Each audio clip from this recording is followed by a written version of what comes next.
Hey, what is up, Omni athletes? If you have not registered yet for the 2019 Future of Sport Conference, do it today. Go to live.theomniathlete.com. This conference is truly going to transform the way you look at sport, the way you compete in sport, and if you are a coach or a leader who's working to bring sports consciousness into your team, into your organization, into your client base, whoever it is that you serve, and you need help building that bridge in translating the practices of higher consciousness, the practices of meditation, mindfulness, EFT, training principles around energetics and embodiment, and how that all translates into athletic performance and in a way that you can communicate its value, and by extension, the value you deliver in being able to bring that work to sport and to the world. This is the conference for you to be at. We are going to have an incredible list of speakers and teachers that all have gone through the journey of translating that work, that value, that power into athletic performance and into peak performance for sport, for life, through movement. So be there July 19th through 21st in San Francisco. The Future of Sport Conference. Go to live.theomniathlete.com to register today. Grab your ticket. We'll see you guys in San Francisco. Welcome to another episode of Omni Athlete. We created this show and company to empower your performance with the wisdom and techniques of the world's highest achieving body, mind, and spirit competitors. Okay, so today's guest is one of only 3 coaches to win a Super Bowl and college football national championship, a New York Times bestselling author, was named college football's coach of the decade in 2009, and is currently the executive vice president and head coach of the NFL's Seattle Seahawks. While he is best known for his legendary accomplishments as a football coach, the success his teams have enjoyed on the field is truly just a byproduct of his relentless drive to empower everyone he comes in contact with to experience personal excellence in everything they do and to stay connected to the beauty of the present moment.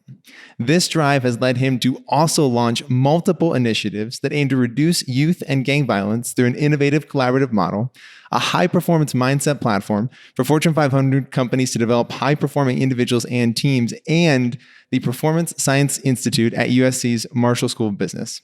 It's my pleasure to introduce to Omni Athlete, the man who is always competing, Coach Pete Carroll. Welcome to the show, Pete. Hey, Josh, thanks. Well, that's quite an introduction. We don't have much time left. Well, let's dive right in. So, Coach, one of the first places that I wanted to start is, as I was researching you for this episode, these terms kept coming up, right? Relentless, competition, grit. And yet in the same breath, love and present moment kept coming up. And I would love if you could tie some of those pieces together. Well, the theme of this program has always been, since we put it together years ago when we went to USC, it was about competition. It was the central theme in the program. And so that runs throughout everything we're doing if it's truly the theme. I mean, my personal philosophy is as simple as you can get and tell you that it's always compete.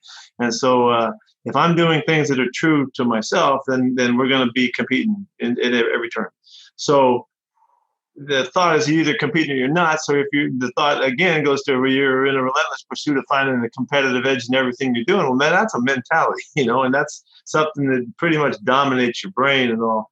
But that doesn't mean that we don't connect with the elements of performance that are so crucial, which is about being able to get focused and centered and present and clear. The clarity that comes in the moments when we perform at our best is really because of the pursuit we've been on to establish the skills and the kinds of levels of competence you need to perform really, really well. And so it's a wide swath of things that come into play when you explain a program and a philosophy that's been built over 40 or 50 years, however long this has been.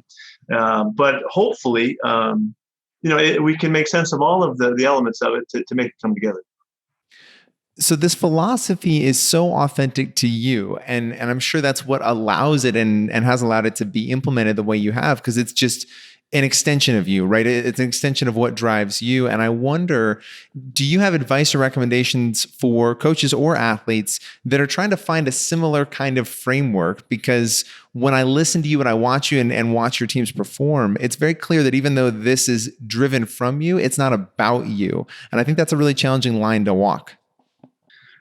Yeah, well, I do think that there's some real fundamental uh, makeups that bring this together, and if I think if you're going to really do a really good job of being you, you got to figure out what you is, and you got to know what that's all about, and so there's a big obligation here to self discovery, and so that takes time, and as people are trying to figure it out, it's a process, and you got to work at it, and I'm pretty adamant about trying to direct people. If you're going to really try to work to excel at something, you better step back and figure out where the heck you're coming from, so that you can authentically stay in connection with the person that you know yourself to be. And so it's there is a lot going on that does come from what I think the philosophy part of it is knowing what you believe, and the collection of those beliefs and those things that you have a sense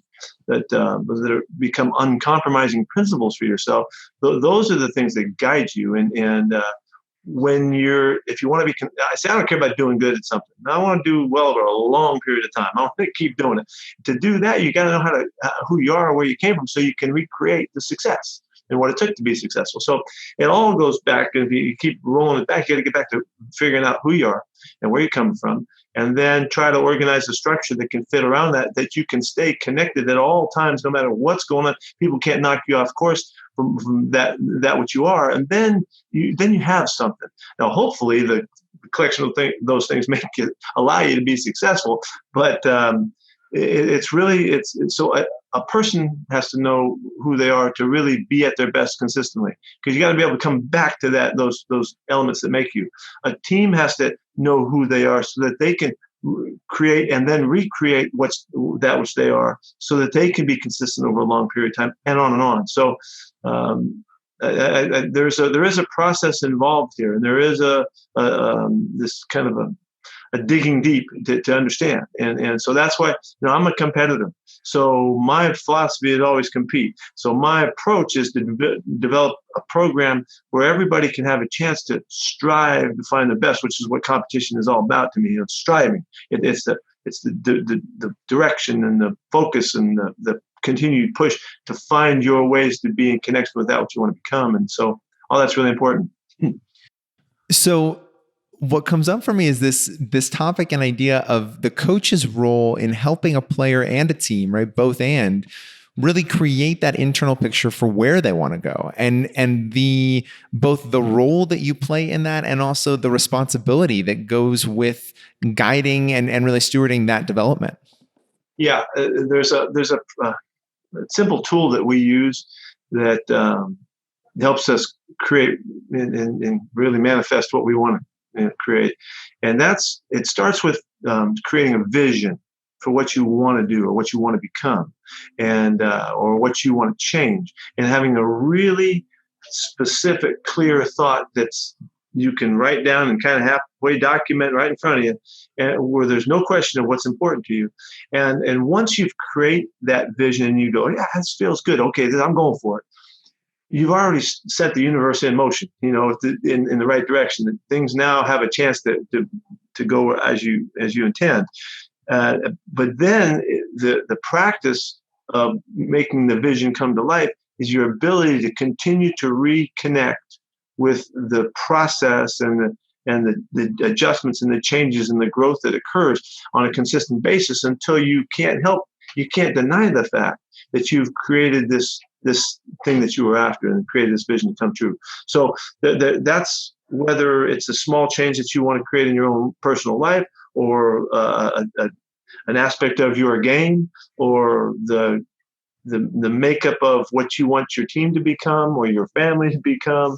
So I think it's really, to me, it seems really clear that there is a process involved, and that we have the power to direct it if we get organized and we can find the consistency and the discipline that it takes to stay in connection with the things that you're trying to create. Was there a kind of a transition point for you, or a shift for you, whether it's in your career or just in life, that allowed you to kind of say, as a coach, I have to be able to do this for my players too? Because that's a shift that and a language that we don't hear as many coaches talk about in the way that you do. Yeah, I think it's crucial that there were some steps along the way where some profound things happened that kind of kicked me in the butt and made me realize I needed to come to grips with what just happened and how I could make sense of this and how I can move forward with the new information. But it's also it's a there's a discipline to that, and it's a willingness to stay with it and until you can uncover like the truth that you need to know. And so there's definitely a process involved here that is kind of highlighted by the moments when clarity comes. And so, I had the big one when I was fired at the Jets was a big deal for me. When I was fired again at New England, it was a big deal. But also when we won national championships, there was moments that there was realizations of what we had accomplished in the manner we had accomplished it, and how we could recreate in a new way, but yet in a similar way, the similar type of results. And so there's these moments along the way that make a big difference. Now, I've all the way back to when I was a little kid and getting in shape for my first football team too, and how I was so driven to make sure that I didn't get embarrassed, and the conditioning test that they were going to put us in, that was kind of the first step of the competition of making a club, that was really important to me. And I realized when I saw the results of my work, I was running streets and hills and stuff like that when I was 10 years old on my own, because I just felt like I needed to. I didn't even know what I was doing. Nobody was telling me to do that. But I wound up, when I showed up for the first day, I was able to run with the best guys and the fastest guys in our program. And it was because I was kind of scared, and so I realized that there's different ways to be motivated by stuff. And that was way back when I was a little kid, so there's all kinds of steps along the way that do the teachings if you're open and you listen and you can receive the message. So what is the role of worthiness in self-excellence and peak performance? Well, I would go back to that's what comes from really spirited, well-directed practice. We practice, and we have a thought that practice is everything to us, and that's a really big deal to us, because that we've come to agree that this is where we make us on the practice field. If you want to be a talented player or a talented team, you've got to practice, and you've got to practice with discipline and intention and consistency and passion and all those things, so that you can make yourself come and your team come to life. And so when that happens, the worthiness is really the process of developing confidence, I guess is another simple way to put it. But confidence is so crucial, so that you know that you're okay. And you know that you have done the work, you believe in yourself, and that's so that you can trust yourself.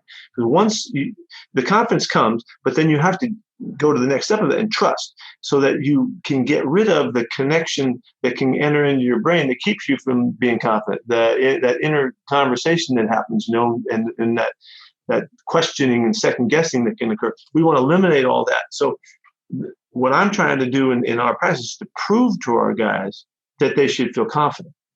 Prove to our guys that they have earned the right to feel the confidence that's necessary to trust themselves. So that's where I think that's what you're asking is how do you develop the worthiness? Well, that it's through hard work and practice, but then it's also, you have to illustrate and illuminate the fact that you're making progress. That's so that you can trust. Once the trust is there for yourself, then we also have to develop the worthiness of your trust of people around you that are competing with you. That once that's established, then now your mind can be clear enough that you can focus and allow yourself to play like you're capable of playing.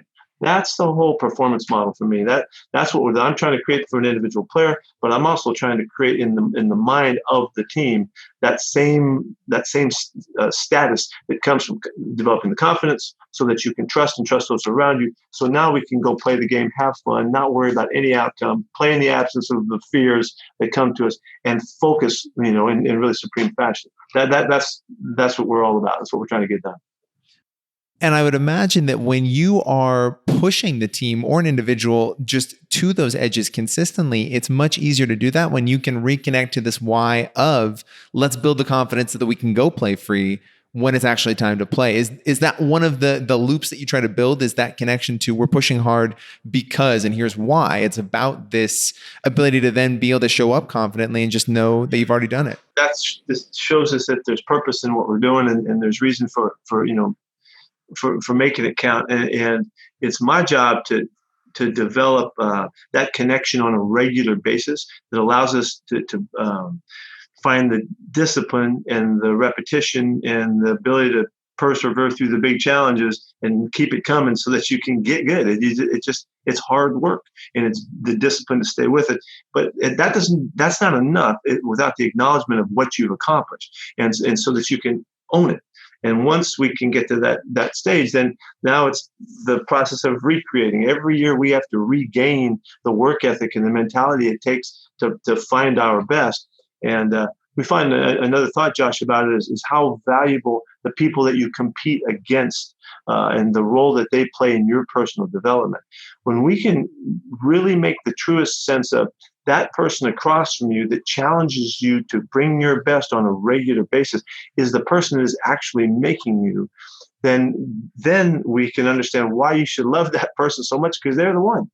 Without them, you have nothing. And so that relationship of the other is so crucial to connect us with, I think, and continue to be able to find that level of, the willingness to immerse into the process that makes it really rich and makes it really at its best. And we have used the tool of competition over the years to keep us focused and keep us going. That's always been a really cool part of what we've done, because if you're just doing drilling to drill, then it's not the same as when you have an outcome at stake and you're working at it and you got somebody pushing you and challenging you. That makes it all the better. And competition doesn't just extend to the practice field or the game, right? That in terms of a philosophical standpoint, that's competing at everything that you do and everything the team does. Yeah, well, that's the mentality. Yeah, that's what keeps you up late at night and wakes you up early and awakens you in the night with the crazy thoughts of how you can find another way. That's the relentless pursuit I'm talking about, and there's a competitive edge out there, and it keeps me up forever, but you just got to keep working at it, and trying to figure out where it fits in and how you can keep yourself on track. And then that's the discipline, but that is driven by the passion. That's what drives it's the driving force behind all of it. And that's where we talk about, grit, Josh. That's where this whole makeup of grit has made so much sense and given me language that a gritty person really comes from a passionate place. And it's the passion that drives the willingness to persevere. And then it also directs our ability to be resilient and not let obstacles get in our way, so we can keep coming back to find our best and to keep competing at our best. And that helps us really create what we're capable of creating. So it's the language is really important to us, because we need to find meaning in what we're doing. And without it, we go off aimlessly and we lose the discipline that it takes. Coach, this has been absolutely incredible. But before I ask my final question, is there anywhere you want to direct these guys to go to connect with you online? Well, they can follow whatever. I don't know. I don't even know my stuff. If they want to, we have a nice little company called C2C, Compete to Create. That is a nice company that's doing some good work in some big areas, and I think they might find the work in our coursework that really interesting. They might really like it. Dr. Michael Gervais is my partner in that, and he is a great instructor in the world of performance. He's been all over with some of the greatest performers we've ever known, and has done some marvelous things. I think everybody would have fun checking in the C2C. But also, I'd just like to say that I love the work that comes through this program and this conference every year. I wish it fit so I could be more involved, because it's right up my alley for just loving hanging out with everybody. And I wish him the best and wish I could be there, but this is what I can give. I hope you'll enjoy and have a wonderful time, and everybody give everybody a big hug. Oh, well, Coach, thank you. Oh my gosh. Okay. So the last question is, the show's called Omni Athlete because we really want to understand what it takes to be the ultimate mind, body, and spirit competitor. So the final question is, what does being an Omni Athlete mean to you? Well, I would hear it as it's an avenue of teaching and study that would help us find our best. And to me, that's kind of our whole world is about helping people find their best. And I know that is what you're endeavoring to do. Josh, I was coaching for years and years and years, not till a handful of years ago, when I first realized that everything I've ever done is about helping people find their best. And I didn't know it. I didn't realize that's what it was. And it became such a simple thought. Whenever, I encounter anybody who's working in that direction, you're helping others, I think it's as beautiful thing as you can do. The phrase that's always followed me around is this win forever phrase. Win forever to me was always, if you're in the process of trying to work to find your best, then you can't help but win. And, we don't ever have to get there. We just keep on working at it and competing to find our way. And that's a beautiful thing. So what Omni's doing is doing some great stuff, and appreciate it.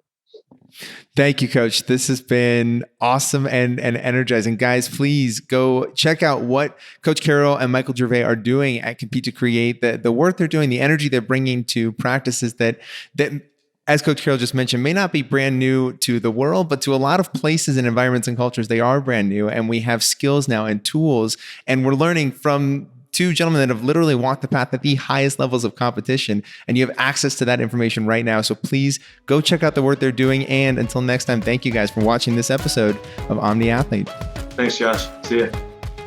Hey, what is up, guys? Thank you for watching another episode of Omni Athlete. Please go like and subscribe to our podcast. That is our goal right now, is just to build this community as big as we possibly can, and we need your help to do it. So like and subscribe, share our content, guys. If this content adds any value to your world, that helps you perform, connect, go deeper, go wider, whatever it is that it does for you, if it provides value, all we ask is that you share our content and help grow this community. We can't accomplish our goal of elevating global consciousness through sport without you. You are an integral part of this mission and this purpose, and we need your help. So please go like, subscribe, and share our content, and continue to help us build and grow this community that is truly motivated to not just elevate consciousness, but elevate and shift the very culture of sport, so that we can truly experience the athletic experience in a brand new and energizing way for so many people, guys. So thank you, and please like and subscribe. Until next time.